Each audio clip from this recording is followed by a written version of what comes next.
I am so excited to have your favorite guest, my favorite guest. My mom, Melina's on the show today. Mom, welcome. Thank you. I'm excited to be here. You're excited to be here? I am. First, let them know what you're making. In the Virgin Islands, we have what we call these pâtés, and the filling is what makes it. Today we're gonna be making a veggie, which is gonna be a 3-bean with bonita. And bonita is a sweet potato in the Virgin Islands and throughout the Caribbean that we use. It's kind of sweet when it's cooked. And then we're also gonna do a chicken filling. Oh my gosh, so for you vegetarians saying we need more recipes, we got you on this one. Yes. And then also if you don't want to use chicken, you can use beef in this recipe as well. So, are you guys ready? Let's get started.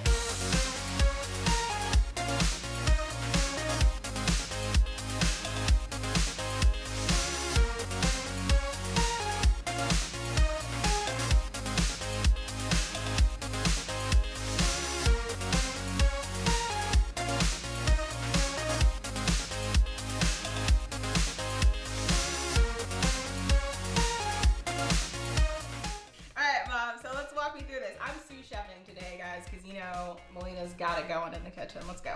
Yes. So first off, we're gonna need some celery, and so we've already got it chopped. Okay.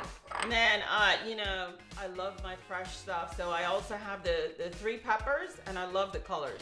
Then we have the chopped onions, chopped garlic, parsley, hot pepper. You know, gotta have hot pepper. We're gonna saute these together along with some tomato paste, some butter. We're gonna add the seasoning, and you know my favorite. There's gonna be curry somewhere. So there's curry in this as well. And then we're gonna saute this all together to make the filling before we start on making the dough. You are cutting up the sweet potato, right? That's correct. We're gonna cut it up into cubes.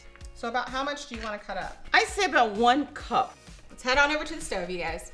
In this pot, we're gonna go ahead and put in the beans and the bonitos. Cool, and I just start mixing it together? Yes.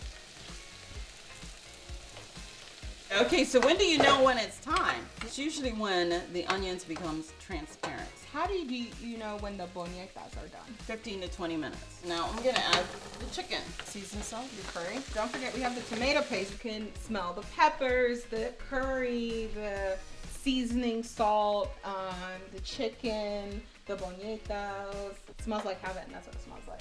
You can also do ground turkey and ground beef. If you look too, you'll see the bonitos are starting to get transparent. They'll turn like a greenish color. Oh. And that means that they are almost done. We're gonna turn these down and let them simmer for a little bit. Don't let it dry out. Well, that's why you put it on low to simmer. So you can kind of monitor it. You could step away for a second, work on something else, and then come back. Okay, so we have we're letting these cool. This is the filling, this is the chicken. This is the vegetarian one with the bonitos.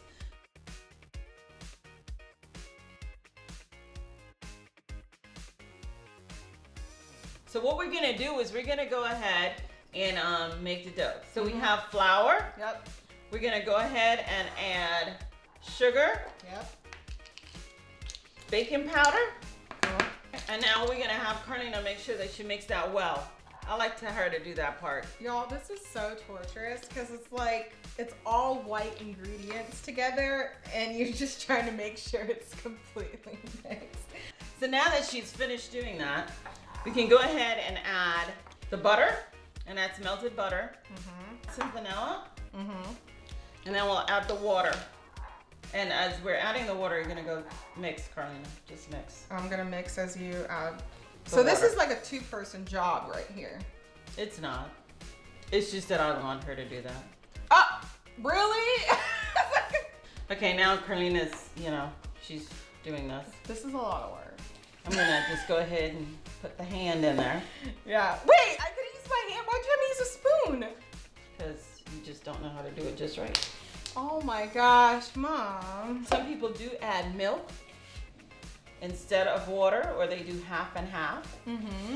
It all depends on how you want to go ahead and do it. Yeah, you could use almond milk too for a healthier version. It's like a little monster. Help me. Carlina, only Carlina. But since she wants to get her hands into this, I'm gonna have her roll these into tiny golf balls. Oh, that's fun. Oh yeah, you have to flour your counter so they don't stick. That's what you're doing, is so they don't stick too. You like taking pictures of yourself? Yeah, I'm all into the selfie crave. If you ever look, I don't post any on social media, but my friends, I send them selfies. I like doing that. You took a lot of selfies on our trip, actually. I did. So can you talk a little bit more about the history of the pate, like who you learned from, like the recipe from? Okay, cool. Well, I actually learned how to make these from my mother.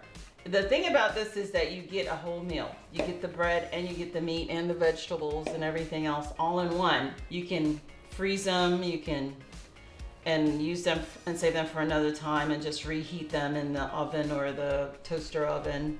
And so would you say, like, when you were younger, like me, like how we used to bake together, is that what you used to do with Mama?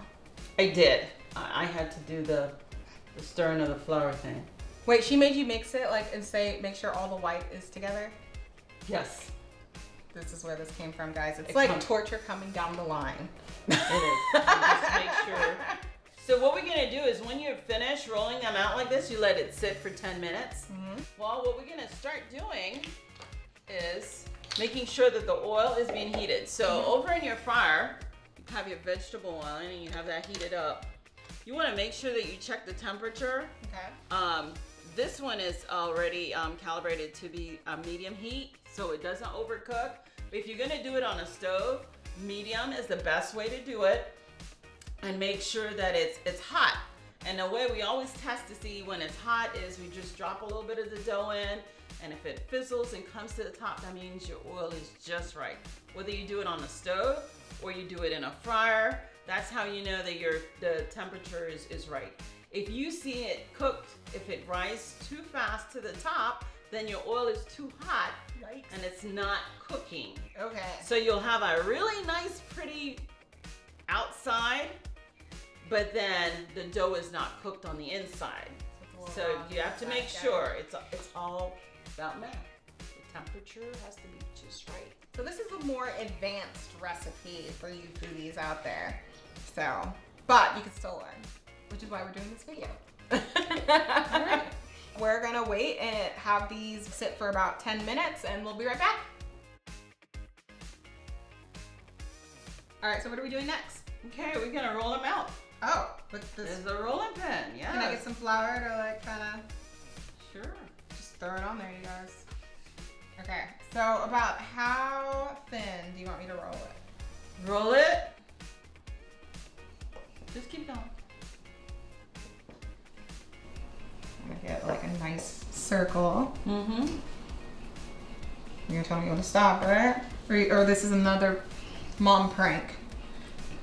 She can keep going all day long. It's like 20 minutes later. See how small she made this one? Look at this. I told her it was in golf size. This looks fine. Yeah, that one's fine. Okay. No, she's like, no. Because I feel like it's now breaking. It's getting too thin. No, it's not. Look at that. Okay. See how that is? This is about the size you want. You can make them bigger, you can make them smaller. I make them these size because I just do. Golf size ball. 30 seconds, you have to talk in your accent. Explain the frying. Go for it. I don't know why she's saying this. I don't want people to turn around and say, hey, what did she say? I'll go this way. Okay. Okay, so what we're gonna do is we're gonna put the chicken inside of the pate. We're gonna take some water first and cover the outside. Put some, 1 tablespoon, and put it in there. And then roll it over. Go ahead and roll it in. You take a fork. A what? See what I mean? she got jokes right about now talking smack. But anyway, you take a fork and you take it, you press it in. And when you done press it in, make sure it's sealed good. What if you want to put more than 1 tablespoon? You just have to make your dough balls bigger? Yes. Okay. Remember what I told you, to check to see if the oil is ready. Yep. Just take a little piece, pinch it off, and you just drop it in. And if it rises to, it's fine. And it rises to the top, the oil is ready. Whoop whoop! let's get frying. Yeah.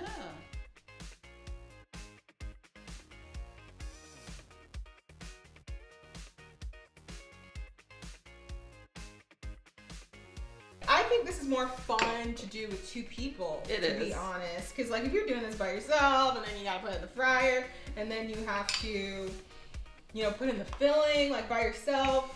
No, this is like a group effort. Something you do with your friends, your family, you know, your significant other. This is a great recipe. Oh my gosh, Mom, these look amazing. Look at these pâtés. We have the veggie here and the chicken here. It's like a nice golden brown. You have to be very careful when you're frying. That's why we use a fryer. The fryer has the perfect temperature for frying. But if you're gonna use it on the stove, make sure that you keep it at medium and watch it. And how you test to make sure that the oil is just right, roll off a little piece of the dough, drop it in the fryer, and when it floats, it's ready. But this can also be another dessert, because when it floats, like, you know, if you have a whole bunch of little donut holes rising, it could be donuts.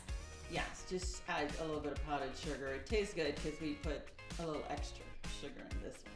Yes. All right, you guys, for this recipe, go to www.cookingwithcarlina.com. You can also follow me on Instagram at cookingwithcarlina, and let us know what you think, you know, and also what you think of my mom's accent in this video, her real accent. It was perfect. Thank you guys so much for watching. Bye, foodies.